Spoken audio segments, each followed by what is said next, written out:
Aksi nyata modul 1.1 penerapan filosofis Ki Hajar Dewantoro Komariah SPD calon guru penggerak angkatan 11 SMP Negeri 5 1 Atap Kalibawang.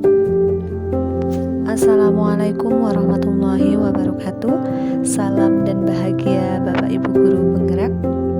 Sebelum mengikuti calon guru penggerak dan mempelajari modul 1.1, saya merasa pembelajaran yang saya lakukan sebelumnya lebih terpusat pada guru, sehingga murid kurang mengekspor kemampuannya dan kurang bebas dalam berekspresi dalam menyampaikan pendapat. Padahal pembelajaran seharusnya berpusat pada murid dan guru menuntun murid untuk mengembangkan potensinya sesuai dengan kodratnya. Aksi nyata penerapan pemikiran Ki Hajar Dewantoro. Setelah mempelajari pemikiran Ki Hajar Dewantoro tentang pendidikan, menyadarkan saya sebagai pendidik sebaiknya menuntun segala kodrat yang ada pada anak agar mereka dapat mencapai keselamatan dan kebahagiaan yang setinggi-tingginya. Hal penting yang harus dilakukan guru adalah menghormati dan memperlakukan anak dengan sebaik-baiknya sesuai dengan kodratnya, melayani mereka dengan setulus hati, memberikan teladan ing ngarso sungtulodo, membangun semangat ing madya mangun karso, dan memberikan dorongan tuturi handayani bagi tumbuh kembangnya anak.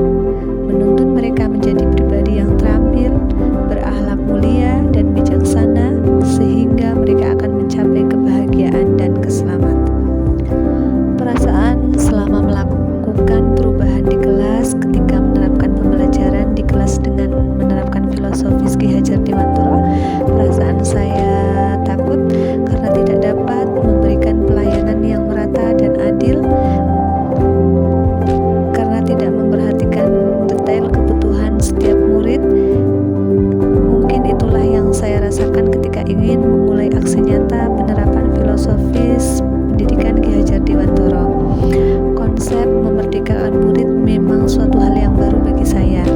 Sebagai seorang pendidik, aksi nyata harus saya lakukan untuk perbaikan pembelajaran ke depannya.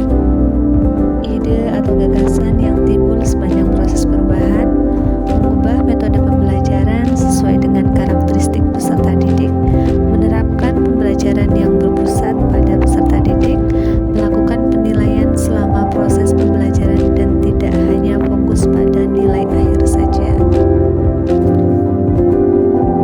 Praktik baik nyata yang saya lakukan, yang pertama, perencanaan, melakukan kolaborasi dengan kepala sekolah melalui diskusi, kemudian melakukan diskusi dengan rekan sejawat. Adapun tahapan yang kedua adalah pelaksanaan, mengawali pembelajaran dengan berdoa, menyampaikan tujuan pembelajaran, berdiskusi dengan kelompok untuk mengerjakan LKPD. Adapun tahap yang ketiga adalah pelaksanaan, masing-masing kelompok mempresentasikan hasil diskusi di depan kelas, kemudian memberikan tanggapan dan pertanyaan kepada kelompok lain. Guru bersama murid merefleksikan pembelajaran dan menyampaikan pembelajaran. Itulah refleksi dari pembelajaran yang saya lakukan. Adapun tantangannya, yang pertama, masih ada beberapa murid yang masih belum aktif dalam diskusi kelompok dan masih mengandalkan teman. Yang kedua, ada beberapa murid yang masih malu ketika presentasi di depan kelas. Adapun solusinya, yang pertama, membimbing peserta didik secara personal agar aktif dalam diskusi kelompok, membiasakan dan melatih peserta didik untuk berbicara di depan agar tidak malu.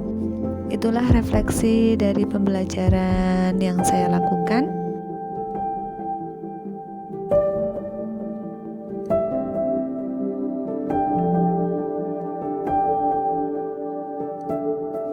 Mungkin itu saja yang dapat saya sampaikan. Wassalamualaikum warahmatullahi wabarakatuh.